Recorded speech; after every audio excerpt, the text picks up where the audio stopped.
আগামী সপ্তাহের শুরুতে এমন একটা বোম পড়বে, তৃণমূল বেসামাল হয়ে যাবে, বেসামাল হয়ে যাবে। নির্বাচনী প্রচারে বক্তব্য রাখতে গিয়ে বোমা ফাটানোর কথা বলেছিলেন বিরোধী দলনেতা শুভেন্দু অধিকারী। এবার সেই কথার রেশ টেনে কুমারগঞ্জের সভা থেকে শুভেন্দু অধিকারীকে আক্রমণ শানালেন মমতা বন্দ্যোপাধ্যায়। কার বিরুদ্ধে বোমা বাড়াবি? সাজিয়ে গুজিয়ে বোমা।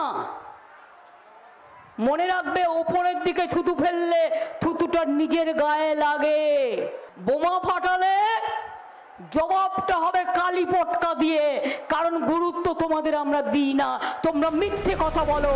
তবে মুখ্যমন্ত্রী এদিন বুঝিয়ে দেন যে তিনি আর অভিষেক বন্দ্যোপাধ্যায় হলেন আসল টার্গেট। তবে বিরোধী দলের চক্রান্ত রুখে দেওয়ার কথাও বলেন তিনি। আমাদের লোকেরা পার্লামেন্টে বুক চিতিয়ে লড়াই করে, আর আপনাদের সাংসদ ঠান্ডা ঘরে ঘুমায়, উড়ে বেড়ায়, কোনোদিন কথা বলে না। এদিকে তমলুকের সভা থেকে পাল্টা আক্রমণ মুখ্যমন্ত্রীকেও করেছেন শুভেন্দু অধিকারী। তার দাবি, ভাষা জ্ঞান হারিয়েছেন মমতা। মমতাকে হারিয়েছি, আমরাই মমতাকে প্রাক্তন করব, আমরাই মমতা ব্যানার্জিকে প্রাক্তন করব, এই রাজ্যের মানুষ শান্তি পাবে। অন্যদিকে কেন্দ্রীয় বাহিনী নিয়ে ফের সরব তৃণমূল নেত্রী। বালুরঘাটের সভা থেকে গ্রামের মানুষকে ভোট দেওয়ার জন্য চাপ সৃষ্টি করছে বিজেপি বলে অভিযোগ মমতা। রিপাবলিক বাংলা। কথার বোমা তো গেল, এবার দেখুন প্রচারের ময়দান কি হচ্ছে। কেননা প্রচারের ময়দানে ফের স্বমহিমায় দিলীপ ঘোষ। গরমের দাবদাহের মধ্যে দিলেন গরমা গরম দাওয়াই। ঘাসফুলের বাতাস ছেড়ে গ্রহণ করুন পদ্মের স্নিগ্ধ বাতাস। চা চক্রে হাত পাখা নেড়ে একেবারে গরম মেজাজে নয়া দায়া দিলেন বর্তমান দুর্গাপুরের বিজেপি প্রার্থী দিলীপ ঘোষ। বাংলায় ভোট লগ্ন চলছে, কেননা প্রথম দফার নির্বাচনের পর এখনো রয়েছে বাকি 6টা দফা। তার আগে যেমন নির্বাচনের প্রচার চলছে, অন্যদিকে শাসক বিরোধী চর্চাও চলছে। বাংলার আনাচে কানাচে কোন খবরে সরগরম রইল গোটা রাজ্য, তা নিয়ে দেখুন বাংলার খবর। ভোট লগ্নে এবার জোরালো হুঙ্কার অধীর রঞ্জন চৌধুরী। বহরমপুরে হারলে রাজনীতি থেকে ছুটি নিয়ে নেব, তৃণমূলকে ওপেন চ্যালেঞ্জ করলেন বহরমপুরের কংগ্রেসের প্রার্থী অধীর রঞ্জন চৌধুরী। কুমারগঞ্জের সভা থেকে কংগ্রেস এবং একই সঙ্গে সিপিএম, এর সঙ্গে বিজেপি সবাইকে একযোগে আক্রমণ করলেন মমতা বন্দ্যোপাধ্যায়। তারই পাল্টা জবাব দিয়ে ইন্দি জোটে তৃণমূলের ভূমিকা নিয়েও প্রশ্ন তুলেছেন অধীর রঞ্জন চৌধুরী।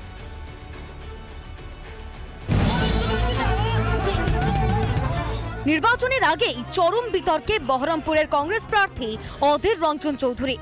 একাধিকবার তার বিরুদ্ধে বিক্ষোভ দেখিয়েছে রাজ্যের শাসক দল তৃণমূল। শুনতে হয়েছে গো ব্যাক স্লোগান। এবার শাসক দলকে হুঁশিয়ারি দিলেন 5 বারের কংগ্রেস সাংসদ। বহরমপুরে হারলে পরিচয় সারা জীবনতে রাজনীতি থেকে ছুটি নিয়ে দিবে, আর কি বলবো, সবাই সামনে ছুটি নিয়ে দেবো রাজনীতি থেকে। তাহলে আমাকে এই সিরিয়াসের ঝামেলা রাখবে না। রবিবার ইন্ডি জোটের প্রসঙ্গ টেনে আনেন বহরমপুরের কংগ্রেস প্রার্থী। সেই প্রসঙ্গে প্রশ্নের জবাব দিতে গিয়ে মমতা বন্দ্যোপাধ্যায়কে তীব্র আক্রমণ করেন অধীর। সেই ইন্ডিয়া জোট থেকে হঠাৎ আপনি পাল্টিবাজি করলেন কেন? যেমন বিহারের নীতিশ কুমার, পল্টু কুমার হয়েছে, আপনি কেন পাল্টি কুমারই হলেন? আমাদের জানতে ইচ্ছা করছে কি এমন ঘটনা ঘটলো, কি এমন বাধ্যবাধকতা তৈরি হলো, কোথায় আপনি ভয় পেলেন, আতঙ্কিত হলেন, কি এমন ঘটলো সেই ইন্ডিয়া জোট ছেড়ে আপনাকে পালাতে হলো? তবে এদিনের সাংবাদিক বৈঠকে ছিলেন বামফ্রন্ট চেয়ারম্যান বিমান বসু। বিমান বসুকে পাশে নিয়েই তৃণমূল ও বিজেপির বিরুদ্ধে একযোগে লড়াইয়ের ডাক দেন অধীর। বিজেপিকে আমাদের দেশের স্বার্থকে রক্ষা করবার জন্য, ধর্মনিরপেক্ষতার আদর্শকে তাকে বাঁচানোর জন্য বিজেপিকে আমাদের পরাস্ত করতে হবে। আর রাজ্যে যদি কম কথা, রাজ্যের সরকার সম্বন্ধে কম কথা বলা ভালো। রাজ্যে যে সরকার, তৃণমূল সরকার, তারা বিজেপির বিরুদ্ধে কথা বলে। বিজেপিকে হাতে ধরে নিয়ে এসছে পশ্চিমবাংলায় টিএমসি। তবে এদিনের কুমারগঞ্জের সভা থেকে কংগ্রেস, সিপিএম, বিজেপিকেও তোপ দাগেন মমতা। বাংলায় মনে রাখবেন, কংগ্রেস সিপিএম কে একটা ভোটও দেবেন না।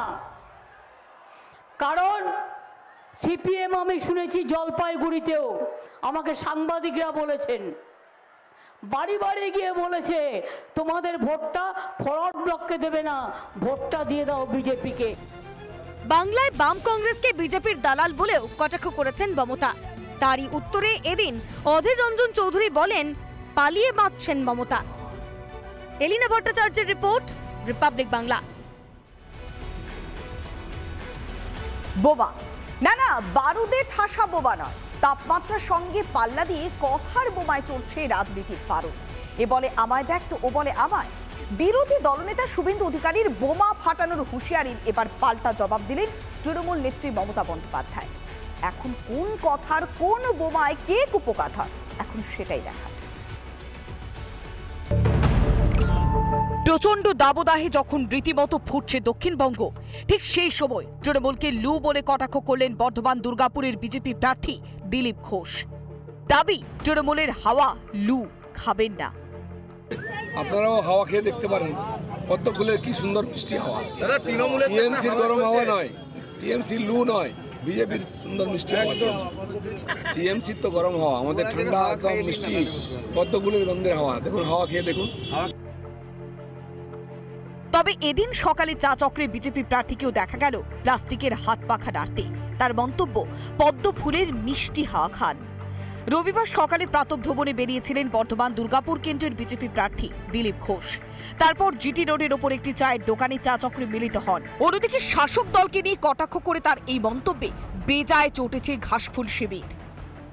সারা ভারতবর্ষের বুকে পেট্রোল ডিজেল গ্যাসের দাম বাড়ার পর থেকে কিভাবে ভারতবর্ষের বায়ু গরম হয়ে গেছে সেটা নিশ্চয়ই ভারতবর্ষের মানুষ বুঝতে পেরেছে।